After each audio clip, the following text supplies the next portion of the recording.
This module is a part of the training series for the POWER program, Positive Outcomes with Emotional Regulation. This module in the series is intended as an overview of POWER implementation. It includes key information about running a POWER program group. Please take a few moments to review this disclaimer about this training module.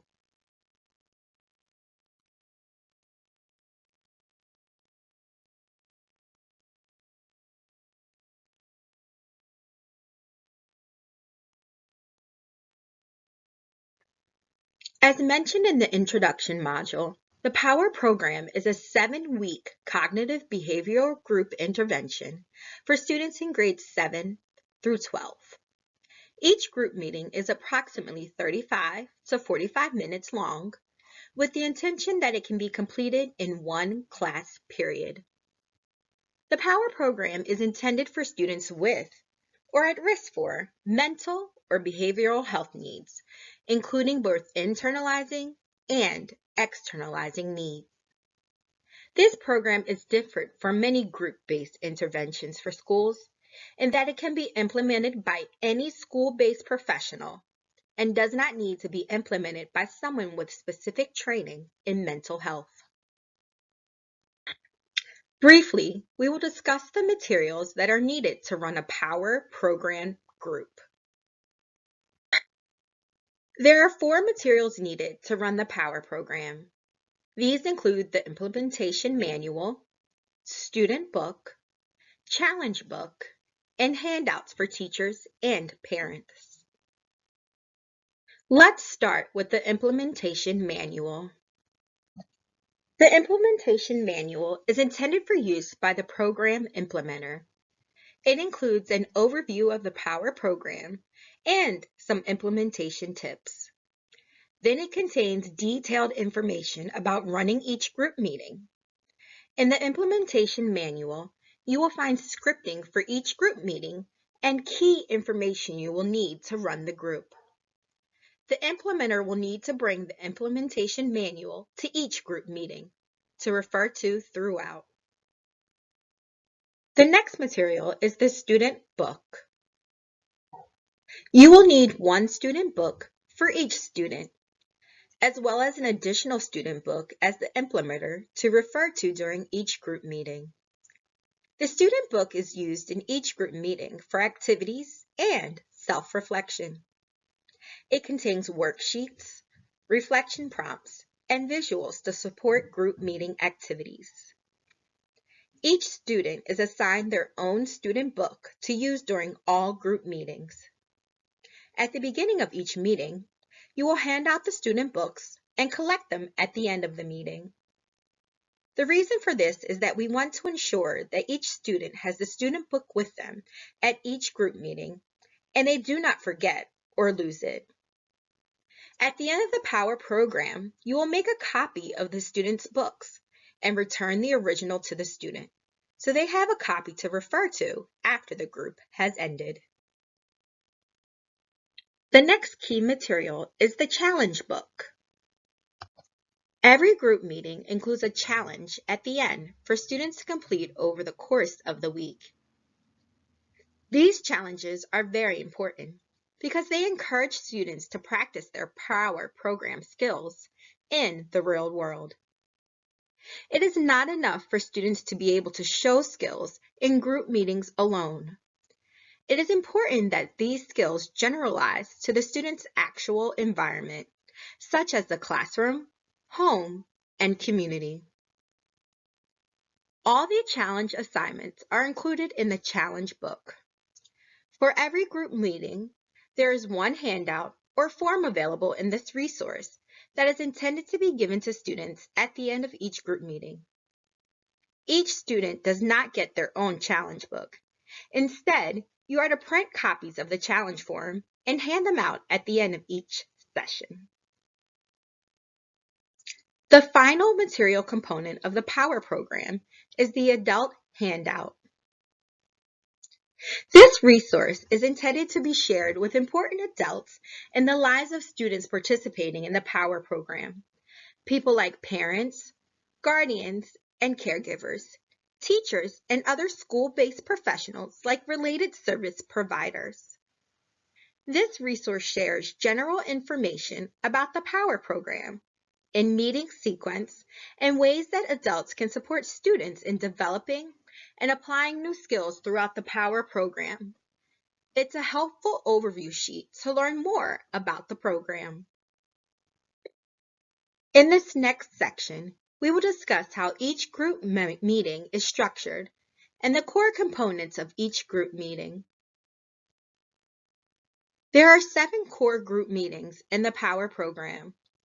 They are Introduction to the POWER program, Recognizing and labeling emotions, Relaxation and behavioral activation, Understanding and observing thoughts, Catch, Check, Choose, which is covered during group meetings 5 and 6, and Planning for Success.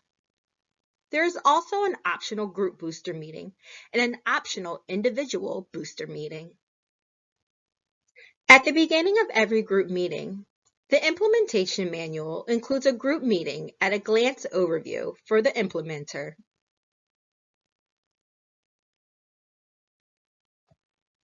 In the group meeting at a glance, there are objectives listed so you can quickly recall the purpose of each group meeting and what students are supposed to learn and/or do that day. In the next section, there are a list of materials you will need to run the group. In the left-hand column, there's a list of materials you will need for each student. For example, you will always need a student book, writing utensil, and challenge form for each student for every group meeting.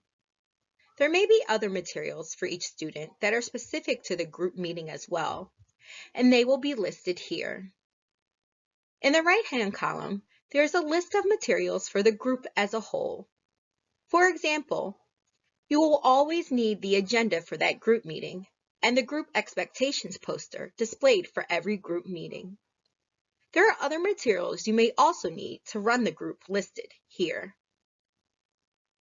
Finally, in the session at a glance, you will see the agenda for the meeting. There is an overview for the core components of the group meeting. The approximate times of each section of the agenda are also listed to help you with planning. When students begin to arrive to your group meeting, greet them as they enter and provide them with their student book and a writing utensil.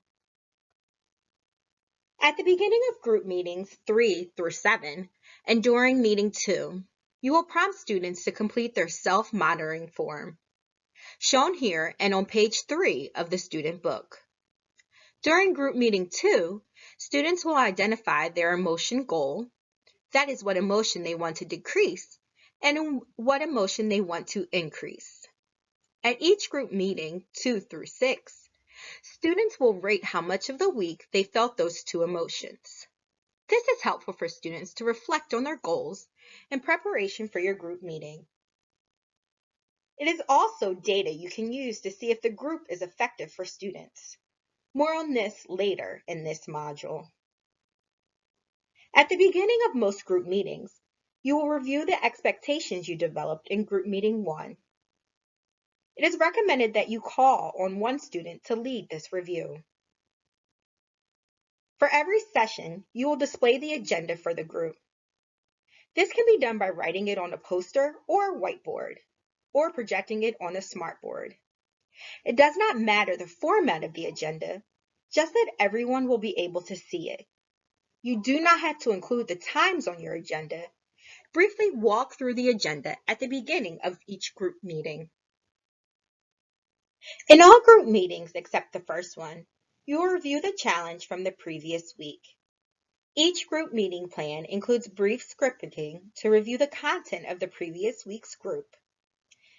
It then prompts you to review the challenge from that week. For every group meeting, you will complete the challenge form as well, and then share it with the students. We encourage you to share your challenge first to model the review of the assignment. After you have shared your challenge, you will call on students to share theirs. If students have not completed the challenge form, prompt them to reply verbally. If a student cannot think of an answer when called on, move on to another student and come back to them later. Encourage everyone to participate. In most group meetings, you will lead students in a guided practice of relaxation strategies. This program uses 3 different relaxation strategies in group meetings, including guided imagery, deep breathing, and muscle relaxation. There's a detailed scripting in the implementation manual to help you lead these guided practices. Every group meeting introduces new content, including materials and skills. When teaching a new concept, the POWER program uses an I do, we do, you do model. This means first you will introduce the new content and demonstrate how it looks. Then you will lead the students in a guided practice where you work through the concept or skill together. And finally, you will ask students to complete a page in the student book to either practice the skills independently or reflect on it. There is explicit scripting and directions in the implementation manual to walk you through the I do, we do, you do model. It is designed after teaching academic instruction and similar to what students are exposed to in the classroom. So this should be a familiar format for them. At the end of each group meeting, you will collect the student books so you have them for next time. You will go over the challenge for the week and do a brief summary of the group meeting. Then, before students leave, you will pass out the challenge forms. Again, all of this information is included and scripted in the implementation manual. Now that we have discussed the core components of the POWER program, here are some tips for enrollment, implementation, and evaluation. There are 4 technical assistant components intended to support you in implementing the POWER program. The first you have already found, these training modules. There are several training modules for you to watch. There is an introduction to the POWER program that is intended to be watched by anyone who wants more information about the program. This module, Introduction to Implementation, is an overview for the program implementers.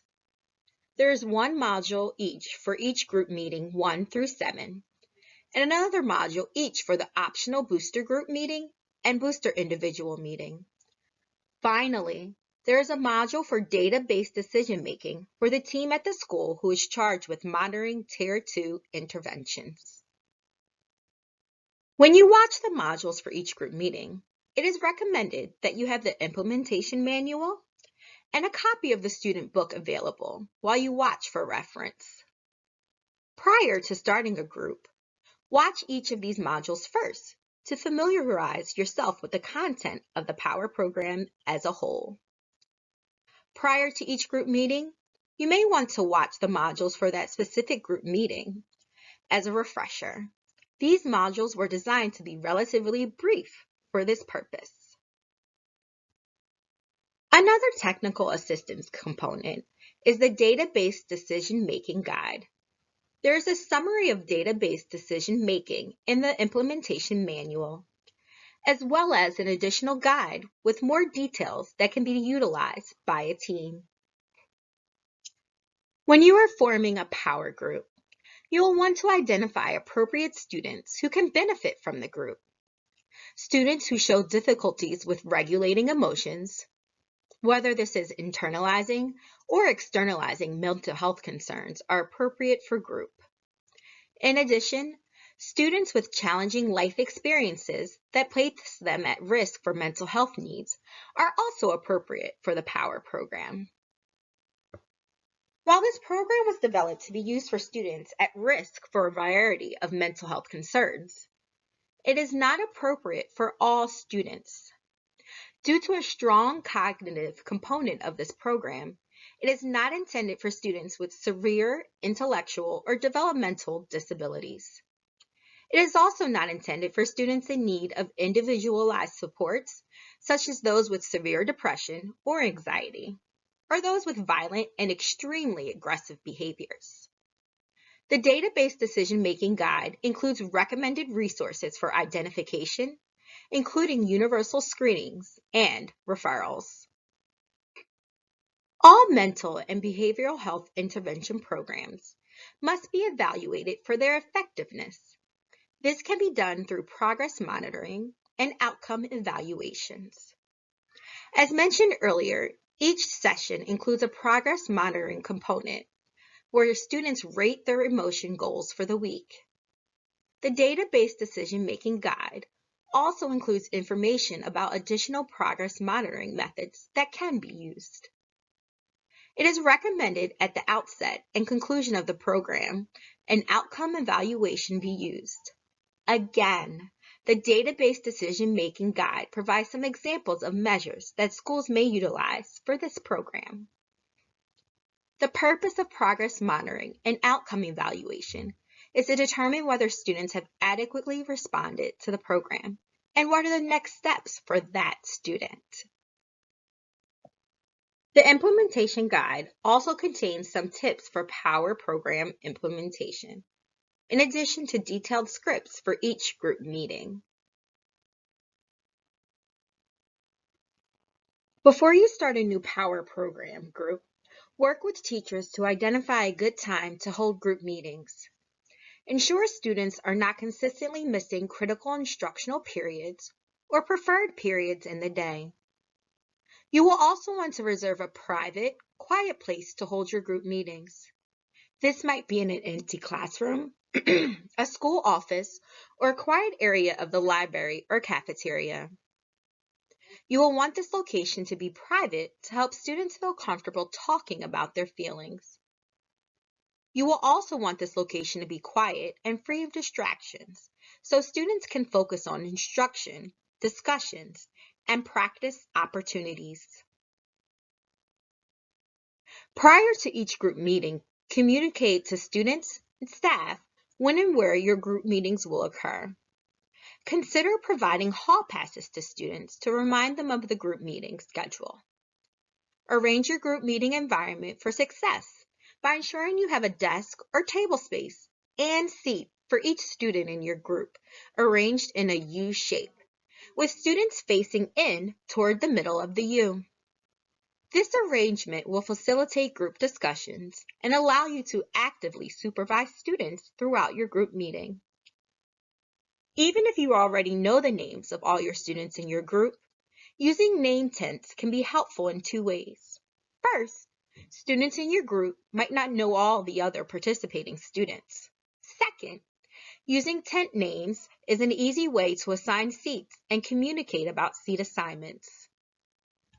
Use the Group Meeting at a Glance list of group meeting materials to get all materials and enough materials for all students.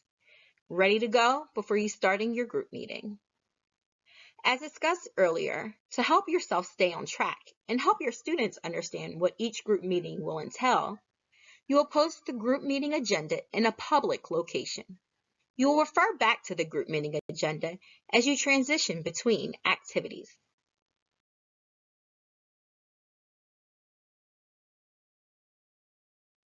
The final technical assistant component are adherence checklists.